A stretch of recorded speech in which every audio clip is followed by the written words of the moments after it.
Jeden starý kráľ mal len jedného jediného syna. Keď cítil, že mu ubúda síl, zavolal syna a tu viac už len pošepky. Takto k nemu prehovoril. Syn môj drahý, vidíš, v akom som spôsobe. Darmo je, musíme sa rozlúčiť. Ale chvála Bohu, máš už svoj rozum.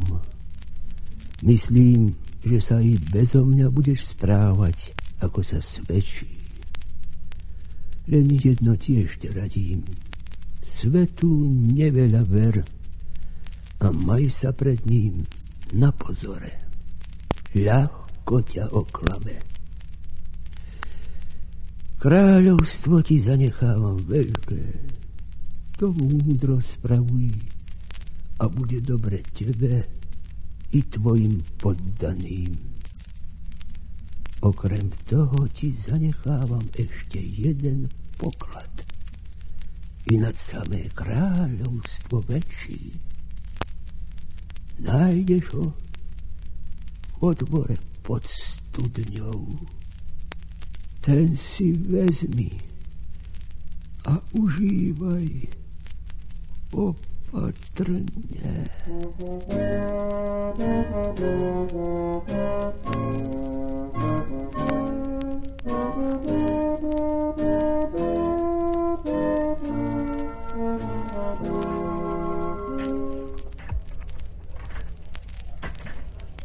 Hej, tá sa chlapi do roboty. Najskôr vyťahajte zo studne vodu a potom budete kopať do hĺbky. Len sa do nej celou silou rúbte. Nože, len schutí, len sa pochlapte. Dobre vám zaplatí.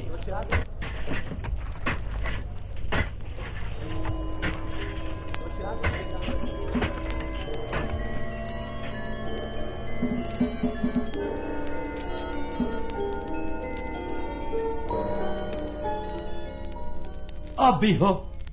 A toto je už čo? Toto sme, kráľu náš, v tej žabici našli. Devničku?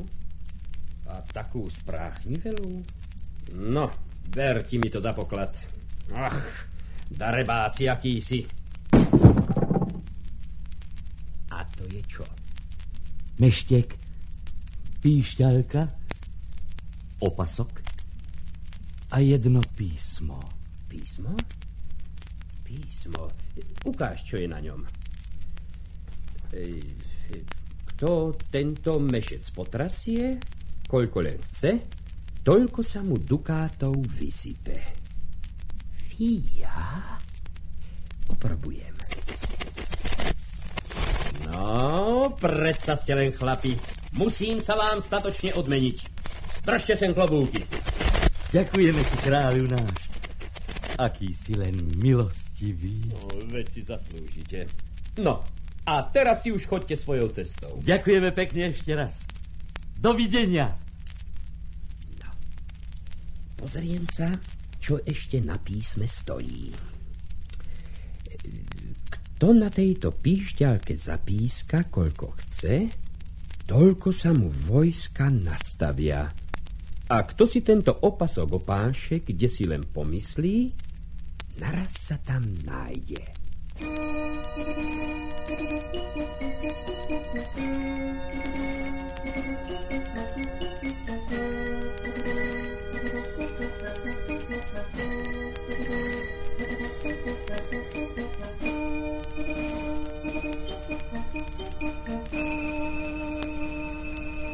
O pár rokov mu prišlo na že by bolo dobré, keby sa oženil. Obliekol sa do najkrajších šiat a zapískal na píšťalke. Tu sa hneď sila vojska pred ním postavila. A tak poď k susednému kráľovi na vohľady. Čo znamená takáto návšteva? Nič, pane. Prišiel som k vám na vohľady. Ak teda s takým úmyslom prichodíš, si srdečne vítaný a pozývam teba i tvoju družinu k môjmu stolu. Vítaj teda a prekroč prach domu môjho. A toto je moja dcéra. Vitaj, udatný cudzinče. Vďaka za privítanie.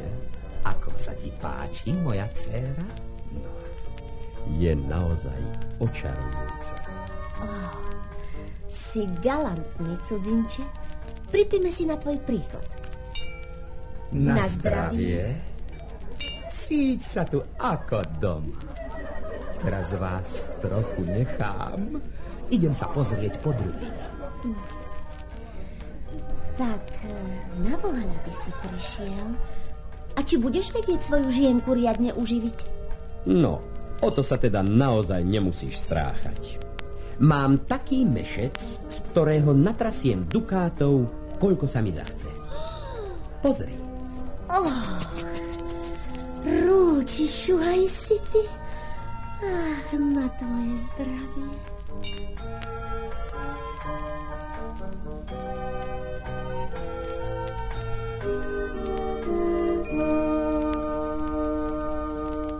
Pomaly prišla noc. Každý sa pobral na odpočinok. Keď už mladý kráľ dobre spal, prikradla sa prefíkaná princezná k jeho šatám, dukátový mešec vzala a na jeho miesto strčila druhý. Ráno sa mladý kráľ odobral a ponáhľal sa domov hotoviť svadbu. Tomu dačo bolo treba vyplácať, vytiahne mešec, potrasie. Nič. Trasie znova, potrasie jej tretí raz, ale dukáty nechcú a nechcú padať. Prizrie sa mu lepšie a vidí, že je to nie ten jeho mešec. Nahnevaný vytiahne píšťalku, zapíska, vojsko stojí v rade, vyskočil na koňa a letel na čele vojska rovno k susednému kráľovi.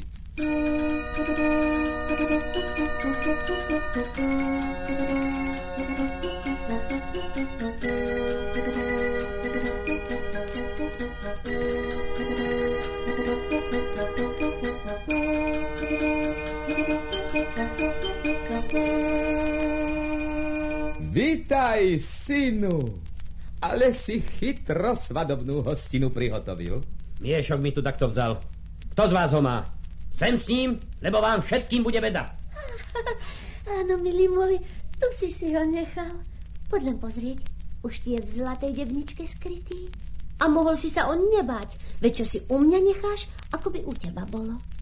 No, myslím, veru, pravdu máš. Poďme všetci zapiť toto nedorozumenie. Taká som rada, že si zasa pri mne. Rád ma vidíš. Veru rád. To je dobre, tak sa mi páčiš.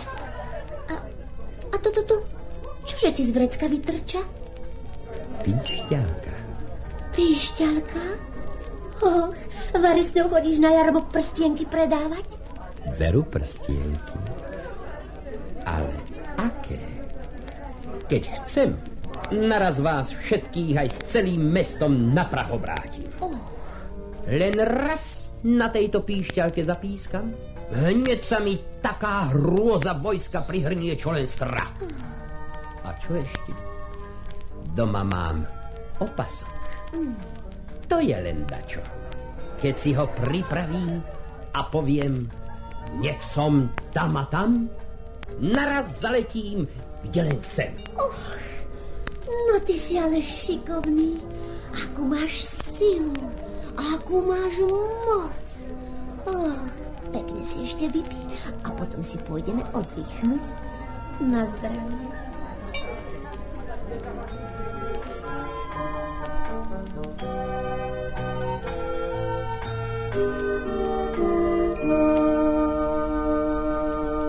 Princeznej viac nebolo treba. Keď zaspal, prikradla sa k jeho šatám, píšťalku ukradla a zaniesla otcovi. Ako ten videl, že je už moc v jeho rukách, rozkázal vojakom, aby hostia k posteli priviazali. A keď svitlo, dal ho zo zámku vyviesť a z mesta vyšibať. Keď mladý kráľ videl, čo sa s ním robí, dobre tam od hanby nezhorel. Hanbil sa svojim ľuďom pred oči prísť. A tak sa len ukradomky vtiahol do zámku. Tu hneď zhodil dodriapané šaty a obliekol sa ako kráľ. Od tých čias nemal nikdy pokoja. Za tým mešcom a za tou píšťalkou ho strašne mrzelo. Strašnú potupu mi pripravili. Krv sa mi búri, keď si na to všetko spomeniem. Ale veď ja sa vám vypomstím. Opášem si opasok a bude to. Nech som pri susedného kráľa dcére. Nech som pri jej posteli a nech ju zahrdúsim, ak mi nevydá moje veci.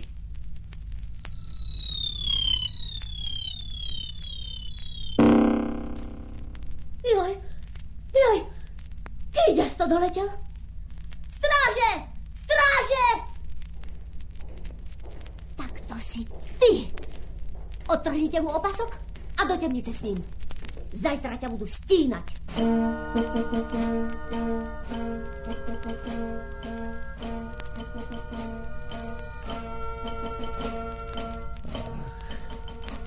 Čoho som sa ja dožil?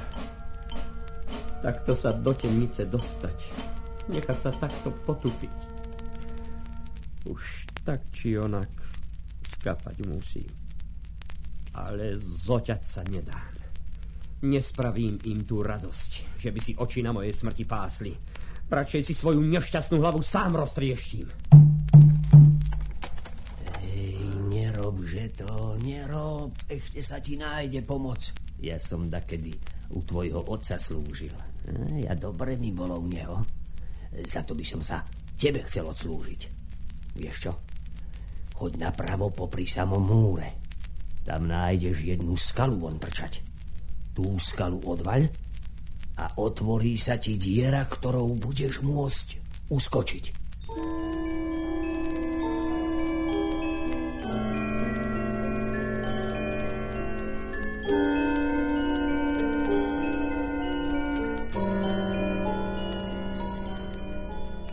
Mladý kráľ učinil tak, ako mu strážny povedal.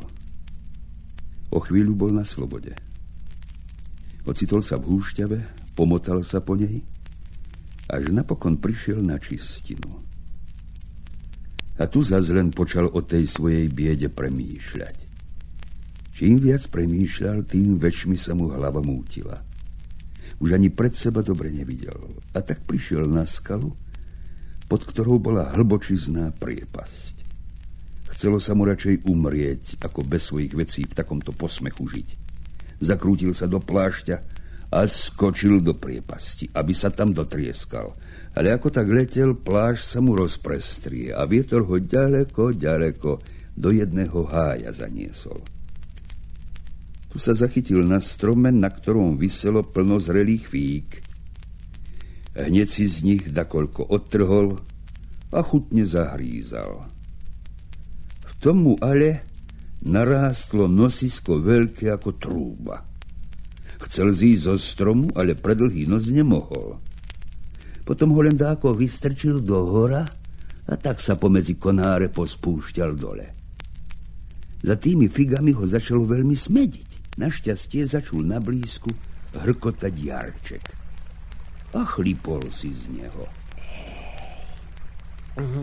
Čiže si vodička dobrá? Aľaľaho, už mi aj nos menší. No, sprobujem ešte. Aha, veď už mám ňucháč, aký má byť. Chvála Bohu. Toto bude dobrý liek pre tých zbojníkov.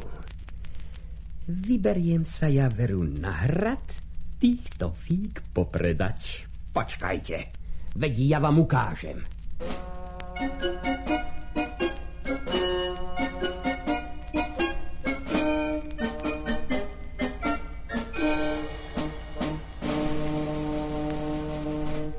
Čože tu chceš, starý? Figy predávam. A čo chceš za ne? 12 dukátov. Daj teda. Kráľovná s princeznou si na nich riadne pochutia. Veď to práve chcem.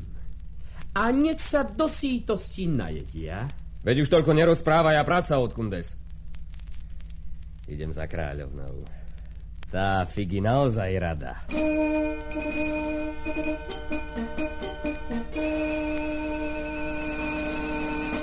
Urodzená kráľovná, dovol tvojmu služobníkovi, aby sa odvďačil za láskavosť, ktorú nám dennodenne preukazuješ. Jaj, Figy, mamo, Figy. Ty je ja rada. Vďaka ti, vojak, vďaka. Aké sú sladučké. Aké šťavnatučké. A mekučké. Ňam, ňam, ňam. To je pochuťka lepšia ako med. Čože med lepšie ako najjemnejší puding? Joj, mamo. A aký vám nos rastie? Ba tebe, dievka moja. Koľký ti nabehol. Jaj. Čože sa to robí? Či to nie od tých fík? Joj, mamo. Čo to z nás bude? Mne je už po samú zem. To on tie figy doniesol. Hýbaj sem, vojak. Okoštuj jednu. S radosťou, najjasnejšia kráľovná. Tá figa je naozaj lepšia ako najjemnejší puding. Ale čo to? Veď mne sa zväčšuje nos. Joj, šťastné. Čo sa tu porobilo?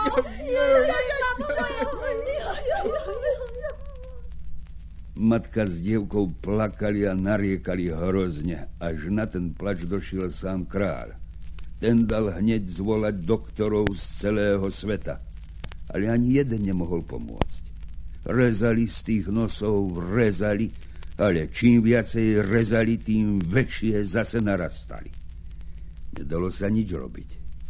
Museli len ten posmech niesť a nesmeli sa ani na ulici ukázať. Asi o pol roka, kde sa vezme, tu sa vezme jeden doktor. V čiernych šatách, s paličkou v ruke, ide si hore mestom a zavolá cez plot ženičke, čo v záhrade plela. Pán Boh, pomáhaj. Čože tu slýchať nového? Ach, čože by bolo. Len zle a nedobre. Človek sa vám nesmie ani zasmiať. A prečože to tak? Ach, už tie kráľovské obľudy dostali dáke strašné nosy. A keď sa takto zasmeje, hneď ho kážu lapať, lebo sa nazdajú, že sa z tých nosov vysmieva. A či im nikto nevie pomôcť? Čo by ich tam porantalo aj s nosmi? Bolo tu doktorov, čo strach, na hrdých kočoch, aj so 4 paripami. A predsa si nevedeli rady. No, nech som dobrý, ja ich vyliete u kráľa ohlásiť. Dám vám dukát. Vďaka vám, pán doktor, už aj letím.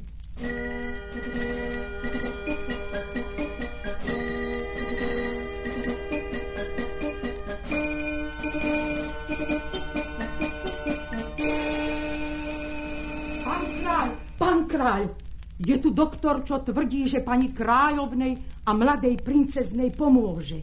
A kde je? Vonku, ale je nie na koči, len o paličke chodí. To nič, len aby vedel pomôcť. Priveď ho. Tu som, kráľ môj. Vitaj, doktor. Trúfaš si teda na naše nešťastie? Trúfam, ale mi musíš celkom dôverovať. Dávam ti plnú moc. Potrebujem jedného sluhu. Nech je tak. Tu máš, chlapče. Zjedz figu. Vidíš, kráľ môj, ako mu hneď nahúkol nos? To vidím, ale čakám od teba, že sa budú nosy zmenšovať. Tento sluha má málo krvi.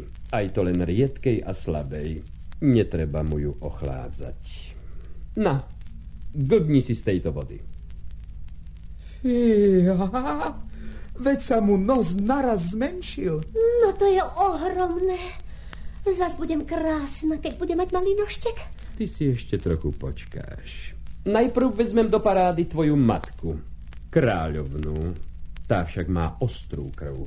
Tu treba najprv dobre korbáčom vyšľahať. Kráľovnú vyšľahať? Čo človek pre krásu nepodstúpi? Tak chceš, alebo nie? Korbáč mám nahotovený. Keď to musí byť... Hýbaj teda sem, nech si ťa dobre cez koleno prehnem, ale nemrauč. Nemrauč!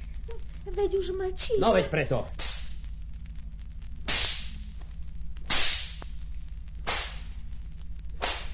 Myslím, že ostrá krv ti už oslabla. A teraz si už glbni z tej dobrej vodičky. Aj, ale dobrá. Aha, a nos sa mi zmenšil. Och, a teraz ja. Daj mi vodu. Len počkaj. Pekne po poriadku. Aká matka, taká Katka.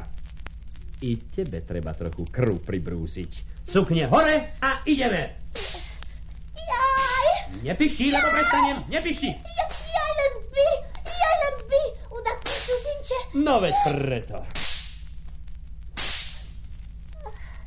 Tak.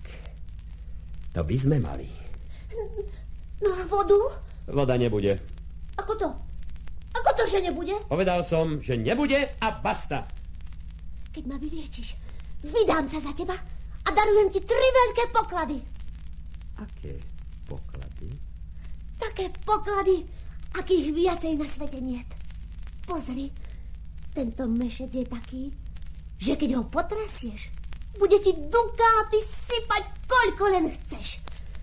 Táto pišťalka zas, keď na nej zapískaš, toľko vojska ti privolá, koľko si len budeš žiadať. A tento opasok, keď si opášeš, kde si len pomyslíš, naraz si tam. Len si to ber si to všetko. Tak, to máme opasok, meštek i píšťalku. A teraz všetci dobre počúvajte. Ja som ten kráľ, ktorého si ty dala metlami von z mesta vyšívať. Ja som ten kráľ, ktorého si chcela dať zoťať. Ja som ten človek, od ktorého ste tie figy pokúpili. A ja som ten doktor, čo som vás mohol naraz bez všetkého trápenia vyliečiť, ale tú bitku ste si zaslúžili. Tie veci boli, sú a budú moje. A tebe, princezná moja, za toľkú nečestnosť ten dlhý nos porúčam.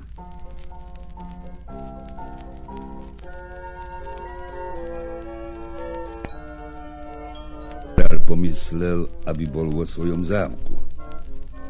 I hneď sa našiel tam.